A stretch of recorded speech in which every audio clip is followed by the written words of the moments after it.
Om Jnana Timirandhasya Jnananjana Shalakaya Chakshur Militam Yena Tasmai Shri Gurave Namaha. Maharaj Yudhishthira can see that Arjuna doesn't look very happy. If someone's not very happy, you can usually understand by seeing them. There's that's described in the Nectar of Devotion, which is based on the Bhakti Rasamrita Sindhu, which is based on the Natya Shastra.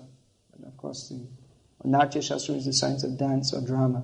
But that, of course, is originally taken from the spiritual emotions, how different emotions are expressed. These are called anubhav, the expressions of different feelings in relationship with Krishna. For instance, if you see someone smiling, that's often an expression of humor. They're feeling something's funny. So how that's related to Krishna is because of Krishna's funny behavior or some jokes told, maybe about others who are not very favorable to Krishna. Just like that, there's that saying, one of the gopis was saying to Kutila, the sister-in-law of Radharani, who was against Krishna's meeting with Radharani, that you're so beautiful, your voice sounds as beautiful as a frog's, and your breasts are long and drooping, just like a worn-out bag or something like this. Your belly is as large and beautiful as a drum. So considering this, you're so fantastically beautiful that only you among all the women in Vrindavan are not attracted to Krishna. So this is the kind of thing that you might laugh at. So there's a whole science to understand how emotions are expressed. Of course, someone may try to cover their feelings. That's also a large part of Radha Krishna Leela, how the gopis are trying to cover their feelings of attachment to Krishna. And if their elders see them exhibiting attachment to Krishna, they'll always have to try to make up some excuse like this. So this is, in ordinary life also, we see that even those who haven't studied all the science of rasa, you can also see if someone looks miserable, that they're miserable. If they look miserable, it probably means that they are miserable. It's not usually that someone looks miserable and isn't miserable. Sometimes someone may look happy, but they may be miserable. That's more common, because they don't like to show that they're miserable. People like to cover up their emotions and show that they're actually unhappy, because everyone has to put on the show of being God, and God is happy. So they have to show that they're happy. Because happy means that, well, in material life, people think that you should be happy if you have enough money and enough sense enjoyment. So they don't like to show that they're unhappy, because then that would mean that they're not doing very well in the competition to be God. So they have to show that they're happy even if they're not happy. It's different in different cultures. In North Europe and America, it's more like that, although there's an English saying, to show the heart on the sleeve. That means not to hide, but it should be openly there, everyone can see. So that among Latin people, if they're unhappy, they'll cry. If they're happy, they'll laugh and sing and dance, whereas your Englishman, is just the same. He just keeps a straight face. In either circumstance, maybe he'll indulge in a slight quarter of a centimeter upturning of the lips if he's happy. In England, that's also called the British stiff upper lip. That means it's stiff, it never moves.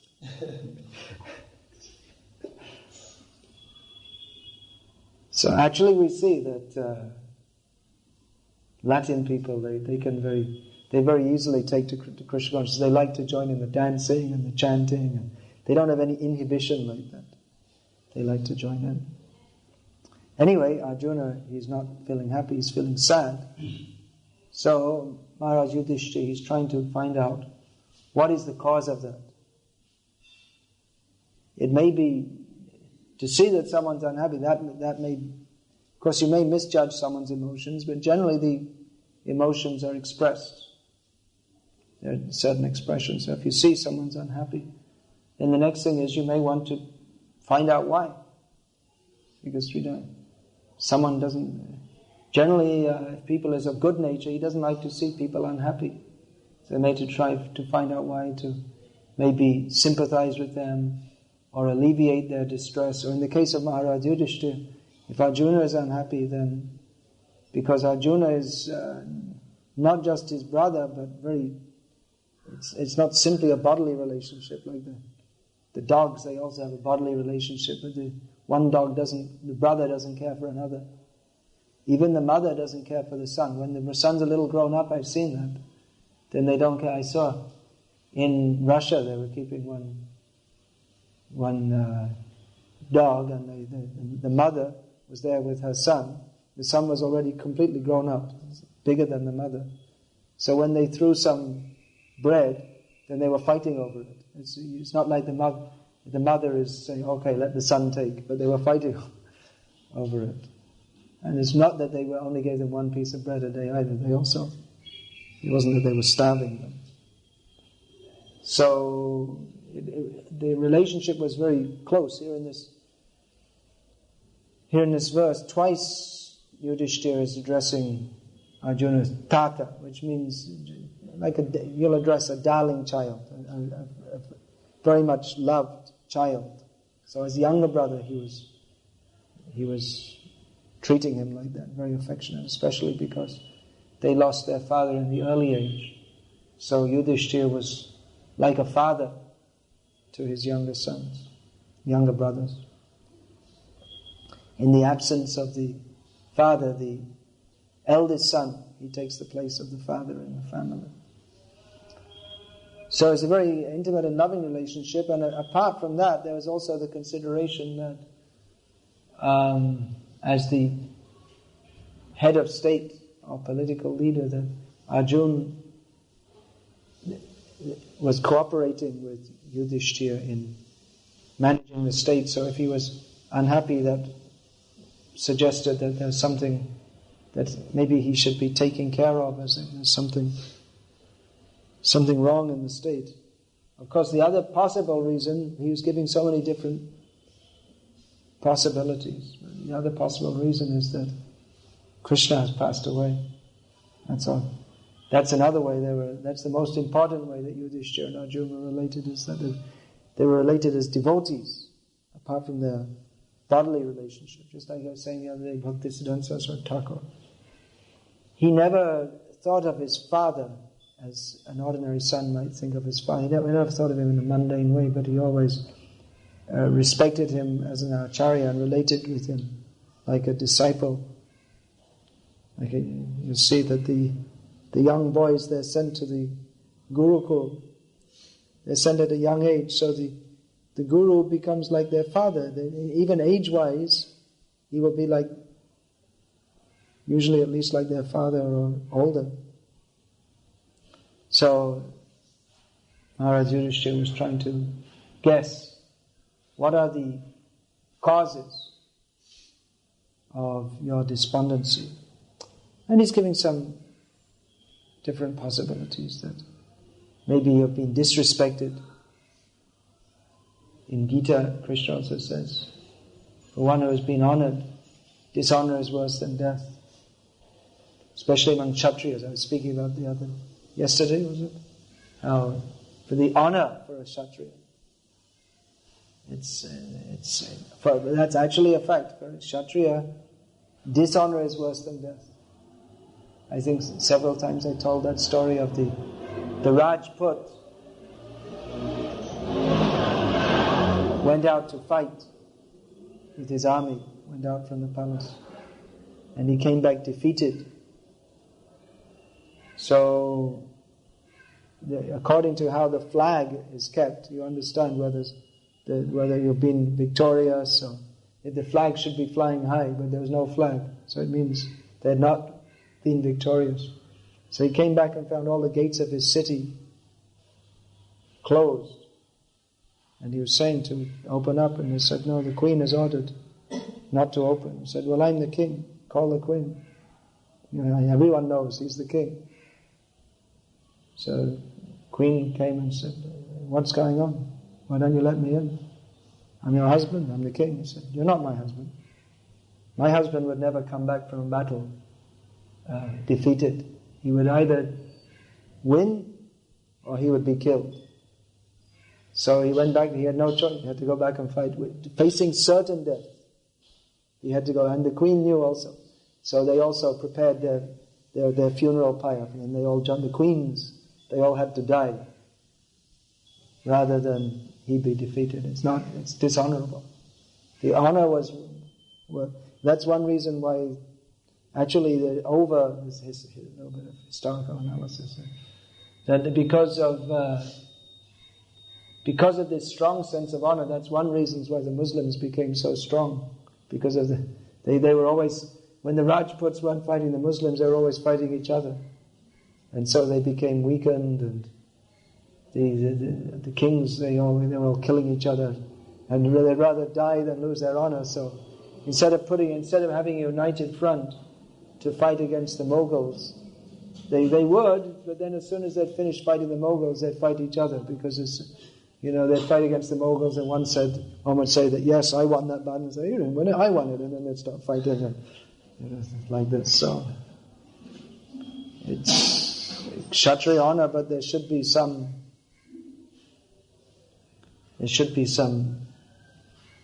discretion also. We see Yudhishthira became the king of the world, so he was sending around the challenge horse. So the kings, they had to submit. So you may think, well, it's not good to submit, it's against your honor, but there was nothing wrong in submitting to someone who's worth submitting to. That was the idea. But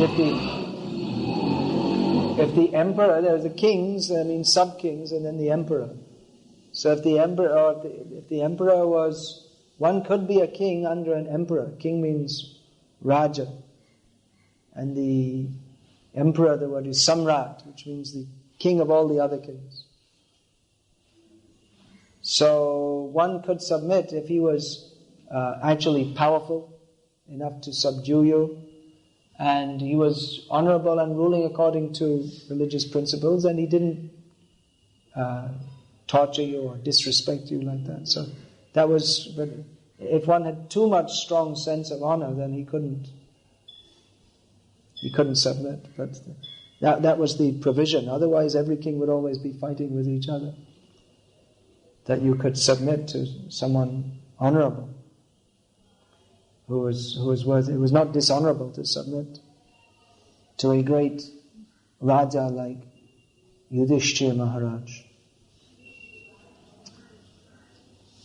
So Yudhishthira is asking that, have others disrespected and neglected you because of your long stay at Dwarka? He was thinking that's the possible reason. If you stay in a place a long time, people may disrespect you. Prabhupada explained that. For 3 days someone is a guest. If they stay longer, they're like a family member. You don't have to give them any special respect, and you might even say some things to them that they may not like. If one is honored as a guest for 3 days, but then after that, then that's not the rule that you should go. Of course it may be different, just like Krishna. He went with all his queens to stay with Yudhishthira in Hastinapura. That's no small order to look after 16,108 queens with all their servants and the household. And not just look after, but up to the princely standard. But nevertheless, Yudhishthira was happy to have them, and they didn't like Krishna to go. When a guest leaves, you usually express some regret, please stay, but actually you may want them to go, but Yudhishthira, he didn't want Krishna to go. You see, Kunti is praying, please don't go. So if you're actually honored and welcomed, then you may stay more time. But generally, if you stay a long time, even if you're a respected guest, the tendency is there that familiarity breeds contempt. So even Arjuna was such a close friend of Krishna, but Yudhishthira was wondering whether he'd been disrespected due to his long stay in one place, because familiarity breeds contempt. If you stay with because everyone has different idiosyncrasies, and if you see someone, you may think, why do they do like this? Why do they do like that? And you tend to find out some fault-finding tendency. Or you may think that, well, what's so, just like with the deity Prabhupada warned, that you may think, well, what's so special I'm worshipping? If you do every day, he warned, pujaris should be very careful. That every day you're doing deity, so why should I bother? Why should I be so careful? A tendency may be that you think it's not such a special thing. He also warned that personal servants of the spiritual master should be very careful also, because that feeling may be there. Familiarity breeds contempt. Now he eats, he sleeps, so why take him very special? He speaks about Krishna. I also speak about Krishna. I'm also doing. So that tendency may be there, that one may become disrespected. That happened with Prabhupada, actually. It's not recorded in full detail in the Prabhupada Lilamrita, how at one point some of his disciples, some of his close disciples, they were disrespected. They actually locked Prabhupada up and made him a prisoner. It's not recorded. They wouldn't let him out. They wouldn't let him out. They wouldn't let him come and give class. So Prabhupada was very upset. He was thinking of leaving ISKCON. And he was thinking of leaving and just going back to India and just writing his books.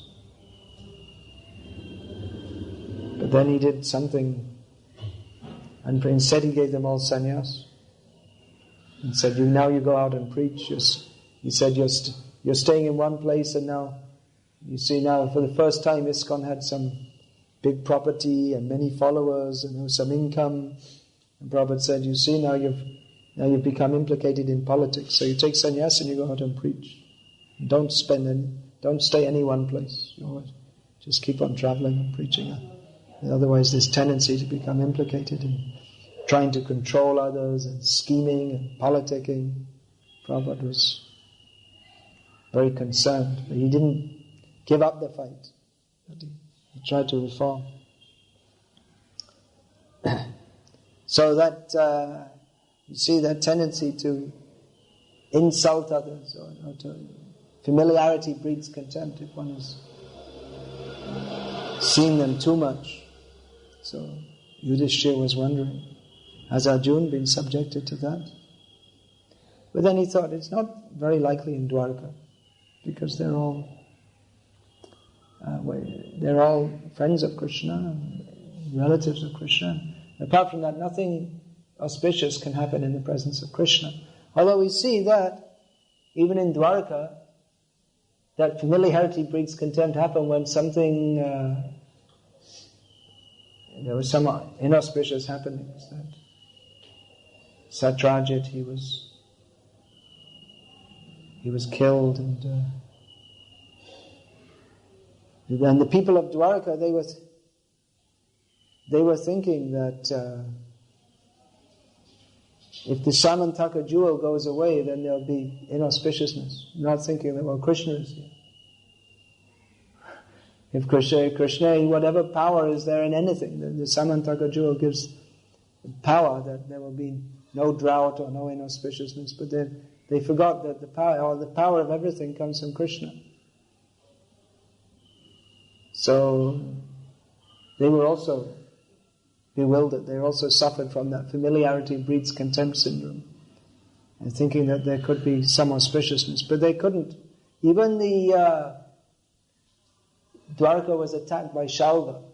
So that appeared to be inauspicious.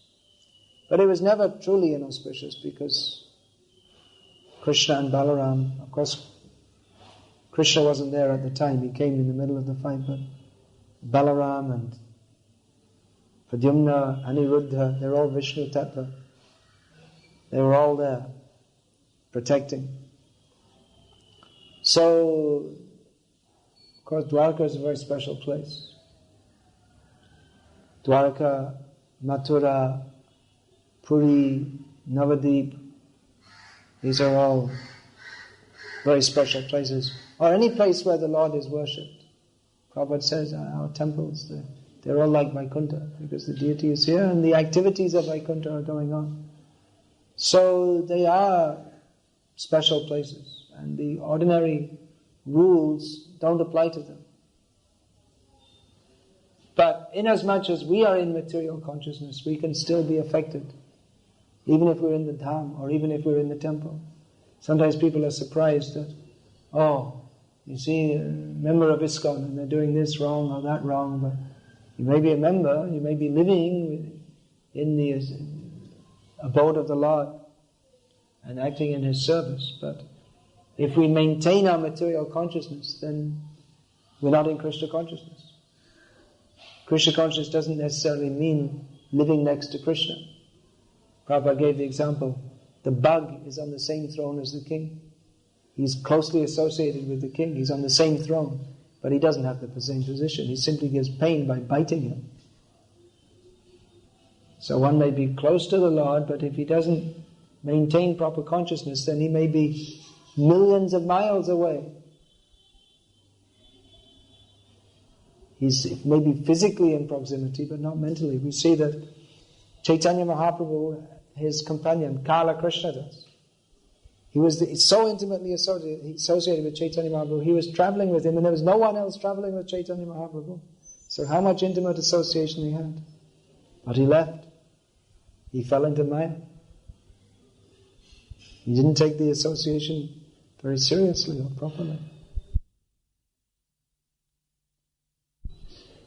They felt they didn't properly take his association. I came into the presence of Prabhupada a month before he passed away. We just arrived in the evening and left the next morning. Of course, we knew Prabhupada wanted to distribute books, but we didn't know, no one told us that Prabhupada had asked for all his disciples to come, but I could have spent that last month in the association of Prabhupada. No one told us. There was something going on actually, they deliberately didn't tell. Prabhupada said he wanted all his disciples to come, but the GBCs didn't tell everybody because they thought, we want our temples to go on and this and that. Hare Krishna. Unfortunately, we were unfortunate. Anyway, we were engaged in the service of Prabhupada. But then again, we may have become overly familiar. We may have thought that, Prabhupada is there, so why should I bother spending so much time? I can go anytime. That feeling may come. And we don't appreciate it. Even sometimes people think that, just like Swarup Damodar, he's saying that, I'm in Maya now, but I'll come back in 2 or 3 years.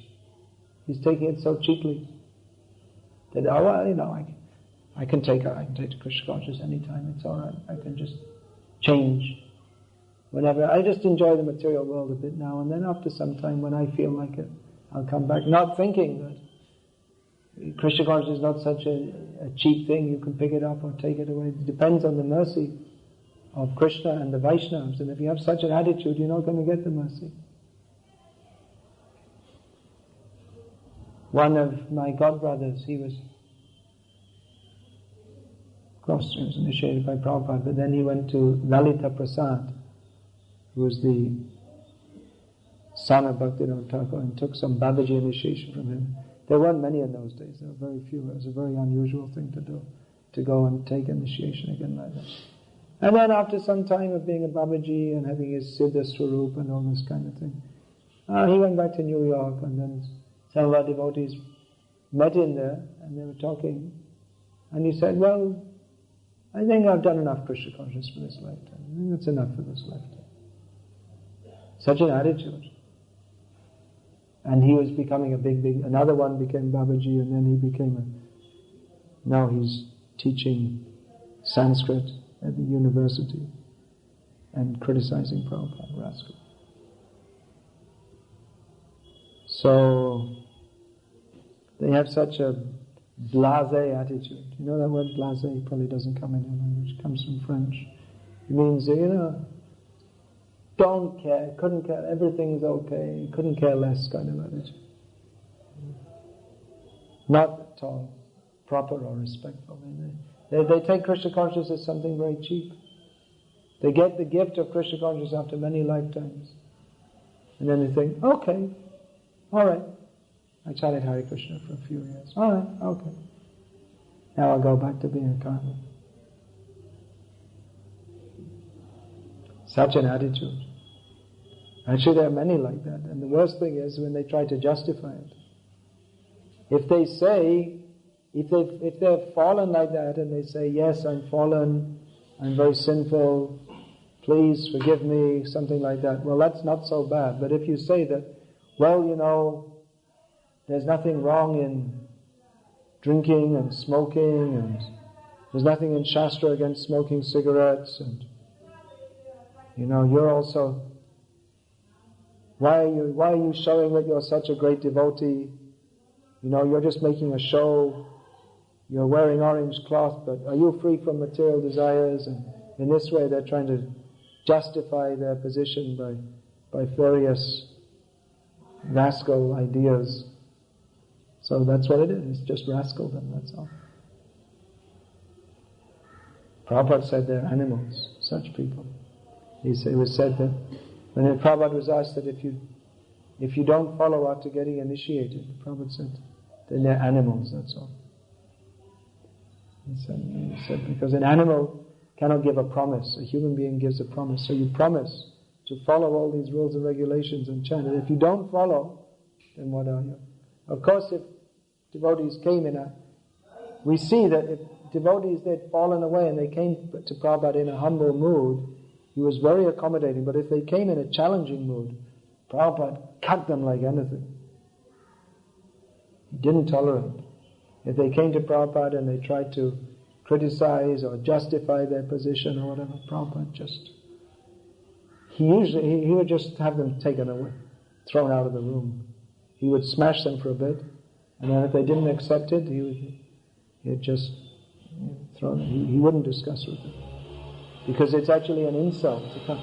You accept someone as a guru, and then you want to challenge. You don't follow and you want to challenge him. So Prabhupada being very merciful, the best way he could manifest his mercy to them in that situation was just to throw them out, because they're just making so many offenses in his presence. They're making offenses anyway, not in his presence. But if they make offenses directly to his face, it's more offensive. So that familiarity breeds contempt. That's being alluded to by Yudhishthira here. So we should be very careful, understand what a precious gift we have of Krishna consciousness, and not give it up for any worldly consideration. Hare Krishna. Any question about this? Some heavy topics today, but Krishna consciousness is heavy. It's a very serious thing. Very, very serious. Very responsible. You're not allowed to become an airline pilot unless you're trained, and also they have to see psychologically, are you a stable person? Anything, a soldier. You don't take people out of the crazy house and train them as soldiers. They have to see if they're psychologically stable, because it's a very responsible thing to be walking around with a gun. Policemen, they have to be, you have to be trustworthy that they're going to fulfill their responsibility. That's why in the Vietnam War they took boys out of the colleges and universities without any, and then they stuck them in the army, and there were many cases of they would shoot their commander from behind in the battle. They didn't like, they hated being in the army, and they hated this guy telling them what to do. So it's in the battle, they just shoot him from behind. No one could say who shot him, but he was shot from behind, you can understand. There are many cases that they were shot by their own troops. So there wasn't the proper screening whether they're fit to be a soldier. So even in material life, you see, who's chosen to be the bodyguard for the Queen of England? Not just anyone. As Indira Gandhi was stupid. She kept Sikhs as bodyguards just after she stormed the most sacred temple in the Sikh religion and just completely filled it up with bullets and killed the chief. What was his name? Bindravali, the Sikh hero. So they killed him. But not surprisingly, about a month later, her Sikh bodyguard killed her. So, you have to choose someone. You have to see someone's going to be taking a position. Even in the material world, it has to be seen if they're actually fit for that. They have to be very responsible. Another thing, who was that also? Was it Nasser? He was the Egyptian Prime Minister. Not Nasser, he died. There's Sadat or something. He was shot by his own troops. Another one. So you have to screen very carefully. Even to get a driving license, what to speak. Even to get a driving license, you have to be seen. You have to have if you're physically fit and if you're psychologically fit. Because crazy man, like one of our devotees, I remember he was telling me years ago, he was walking on Madras at night, and someone came in a car and drove at him, tried to kill him. Some drunk guy. So, even to get a driving license, you have to be responsible. You can misuse that position of a driver, not to speak of the position of being a bodyguard of the Queen of England or whatever. So, being a devotee, it means a very, very serious commitment, and one has to be responsible not to misuse that and not to turn against those he's supposed to be serving. Often we find very junior devotees, they're very eager to come and serve the Guru and be close, but they don't actually know how to behave or what they're doing, or they're not trained, they're not responsible, and they do all kinds of stupid things.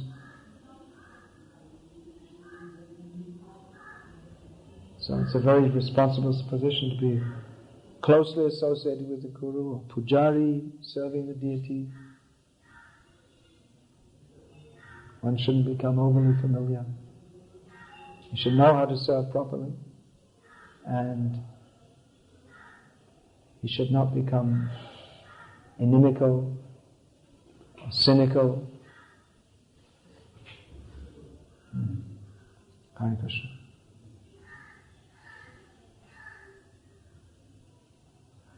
How to keep ourselves sometimes.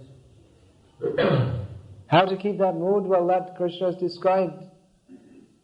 Acharyam mang vijaniyam navamanyeta karyachit namartya buddhya suyeta sarvadeva mayo guru. One should always consider Guru to be just as good as Krishna, not disrespect in any way. Never consider him an ordinary person, because he's the sum total of all the demigods. But Transcendental Diary you can read by Hari Shori Prabhu. It's very nice how actually Prabhupada was very familiar and friendly with him, more than many of his servants. Some of them he was very familiar and friendly with from the early days, like Brahmananda, Hayagriva. But then later on, others who came, it's like Shrutakirti, he always kept a mood of great awe and reverence. He hardly spoke in Prabhupada's presence. And Harikesh, Prabhupada used to chastise him a lot.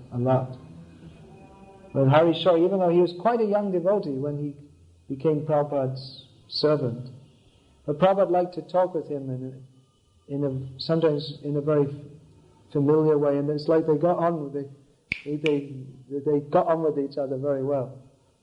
But at the same time, Harishwar Prabhu always maintained a mood of very great respectfulness, and he always thought of Prabhupada as the empowered Acharya of the world, and he took it very seriously, his service.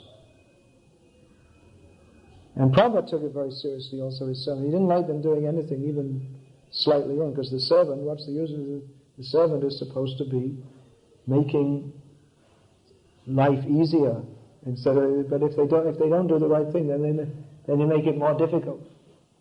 Or if they don't do something they're expected to do, then they make it more difficult. It's not that Prabhupada, in one sense, it wasn't that he needed it. He had lived alone, and he could do everything himself, could look after himself. He wasn't incapable.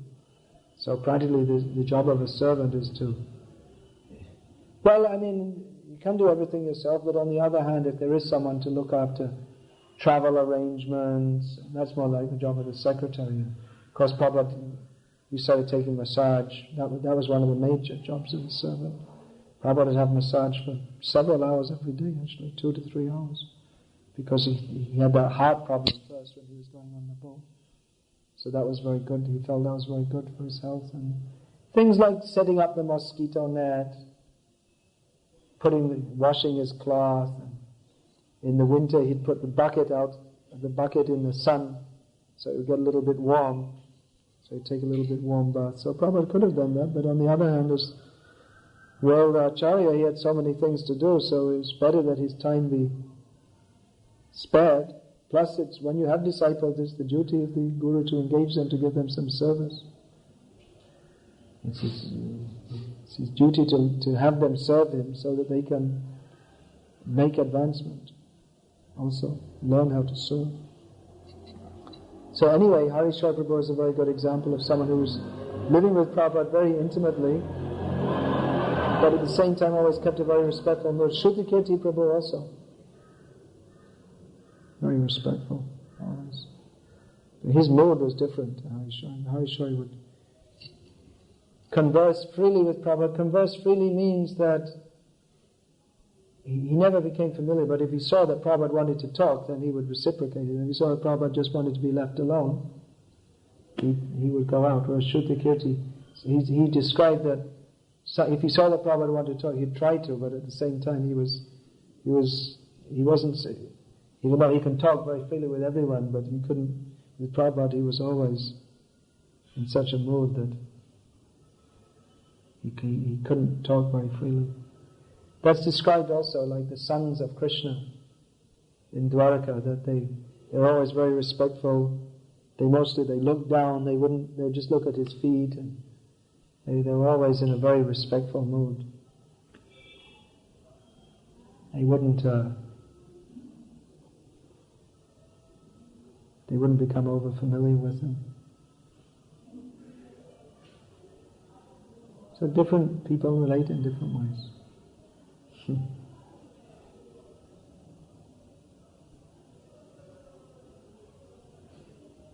And that was one of the wonderful gifts of Srila Prabhupada, that he was able to relate with so many different people in different ways. Not that he changed, not that he himself was different. It's not that he adjusted, that his own personality changed, but he was able to accommodate all different kinds of personalities. I was just reading something Dinabandhu Prabhu said about one of his friends from the hippie days who's still a hippie. Must be more than 50 years old now. But he joined the devotees for some time. So he asked Prabhupada that, well, how can I surrender to Krishna? And Prabhupada paused. And I was thinking that Prabhupada could understand that he's not the kind of person who surrenders to anything. So Prabhupada paused for a moment, then he smiled and said, chant and dance like a madman.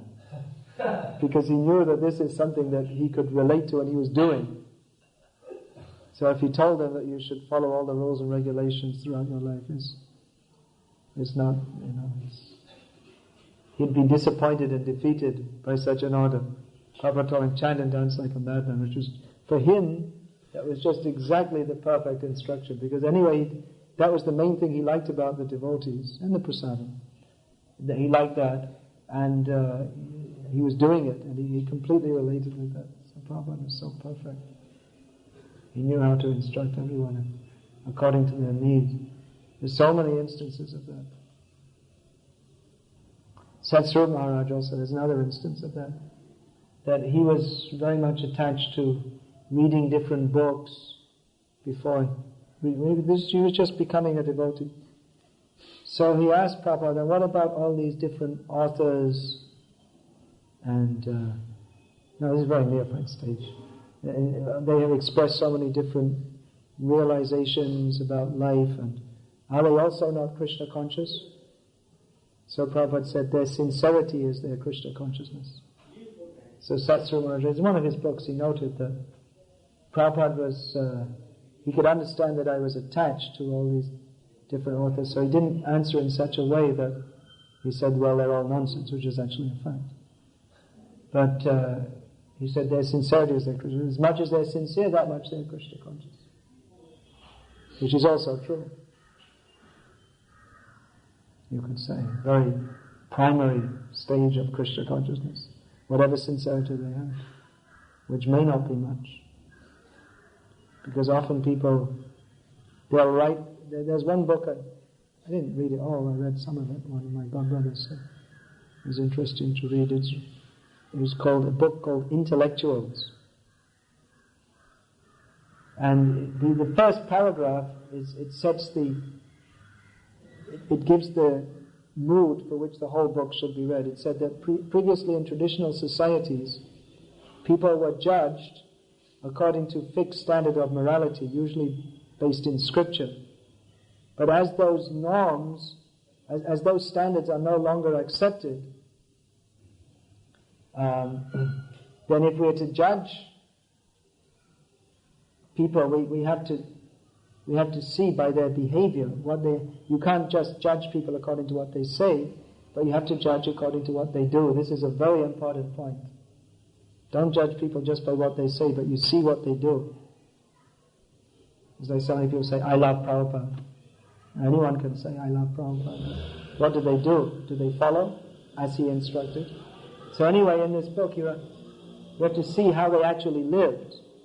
So he gave a short biography of several of the most influential intellectuals in the last 100 years or so, including Tolstoy, then Norman Mailer, who was like one of the leaders of the hippie movement in some ways, I guess you could say. Sartre, Bertrand Russell, who's considered a great altruist, an avowed atheist, but a humanitarian. So then some woman called something Hella, who wrote dramas. So a few of them like this. And he noted like this author, he's a Harvard professor, I can't remember his name. He noted like the high things they wrote about and spoke about. And then he saw their actual lives. And in their actual lives, they're all debauchees. Every one of them. And debauchee means you're just having sex left, right, and center. So he said, like Sartre, he said he found some passages where he actually admitted that he made up his philosophy to justify his way of life, because he was a university professor. And, there are young girls in the university. And he was enjoying. So he had his philosophy to explain this, and how he lived with some woman for so many years. And he was having so many other women also. And then after so many years of having children, he just dumped her. And these are the kind of people that are setting the standard for modern life, which is a normal thing. As I just read in BTG yesterday, one woman is giving her life story, that after 24 years of marriage, I divorced my husband. He wasn't a bad guy, but he wasn't interested in spiritual life, so I divorced him. This is, giving the Hare Krishna devotees speaking to the world. This is This is our standard. That if your husband he's not spiritual enough, you can divorce him. It's in BTG. You see, this is ISKCON in the 21st century. So he was analyzing how all these intellectuals they speak so many high things, but they're just interested in sex. They're animals. Very interesting book. Interesting analysis. In America, there are different groups of people. There are like the liberals, who they just have sex left, right, and center. It's okay. Everything's all right. But also, the Republican Party has Christian values, and there's still power. Republican just got in, and they believe in morality, family values, Christian influence, very much so. Still Islam. I just got a letter from one of my disciples from Russia, who's Russian, but I think she's somewhat Caucasian. Caucasian means they're all in Central Asia. Central Asian Caucasia, Georgia, Armenia, all these places. So she was saying that even now, in those areas, the women, they can't look at men. They have to keep covered like this. So even now they have those values. So even now in America, despite so much liberalism, there's still a very strong group who want to be traditional. They don't like modern society the way it is. There is yeah, man. we talk about the soldiers. Yeah. They should be normal or see morality. We see, I don't want to judge, but we see now movement practice. Tamil presidents who are psychologically imbalanced, yes? GBCs. Someone told me recently that they gave the name of some psychological disorder. I can't remember the name. One of us... No, there's so many. I can't remember what it was exactly.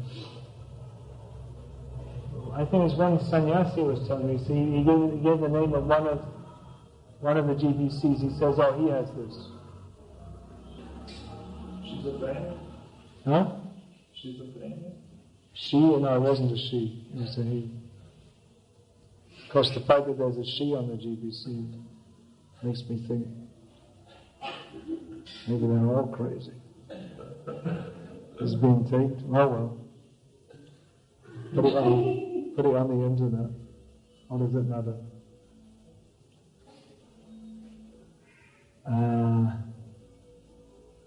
Some kind of syndrome where you always have to no, what is it? I don't know. I can't remember something. You always have to show you're better than someone else or something. So, yeah. There's someone who has like a strong craving for power. They may that's like abnormal to be like always wanting to control others, but naturally they tend to get in positions of control because they have a strong desire for it. I mean, everyone has some desire, but if you just want to control people for the sake of controlling them, usually it's not very pleasant for the people you're controlling. That's why a leader in Krishna consciousness, he should actually think of himself as a servant of everybody else. Not only a leader, everyone should think of themselves as servants.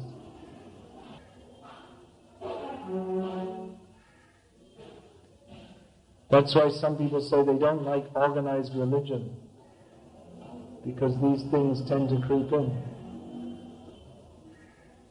That's why we often say when people come, they protest to us, I don't like organized religion. Say, oh, you'll love our movement. It's so disorganized. But it's a dilemma. If you don't organize, then how are you going to preach effectively? How are you going to spread Krishna consciousness to others? Unless there's some plan, some system, some organization. But as soon as you have an organization, then the negative points of organizations tend to creep in. So what's the solution? Hara Nama, Hara Nama, Hara Nama Eva Kevalam means that have a lot of kirtan, and then hopefully that will make the people who are mentally disordered less so. And even if not, then at least you're having a good kirtan, and you can tolerate all the discrepancies. It's difficult. Can be difficult. We're not pretending that it's utopia. Prabhupada wrote several times to his disciples that it's unrealistic to expect utopia. Of course, you might expect some kind of normal dealings. Even then, you'll find, I would say probably most families nowadays, that there's strain and disagreement and in the world, many people, they feel more happy at work because, especially if it's like some progressive company that's making a lot of money, and then there's a chance to go ahead, and they kind of lose themselves in their work. And of course, many people in work, it's not a functional atmosphere, but such companies, they don't last usually if all the people are fighting with each other. And families that are dysfunctional, they don't last either. So the emphasis in modern life is more on being a success in your work than having a normal family life. So you often find that people who are successful at work, their family life it's a mess. And they try to compensate for that by giving money. But it doesn't work. Whereas the families that struggle together, they're better. Anyway, modern society is a mess. And if our society has various disorders, well, it also reflects the greater society. People are coming to our movement from all kinds of... Mostly they're coming because they're suffering. And they're suffering because of these kind of things. They're coming from a disordered and unhappy background. People come for different reasons. What to do? We should try and work on at least where we are and the group of devotees we're in, to try to make an atmosphere that is conducive to Krishna consciousness and not. On the one hand, management is required, but on the other hand, this controlling people just for the sake of controlling them is not pleasant. Management means controlling. Some measure of controlling has to be there. So we should try ourselves to...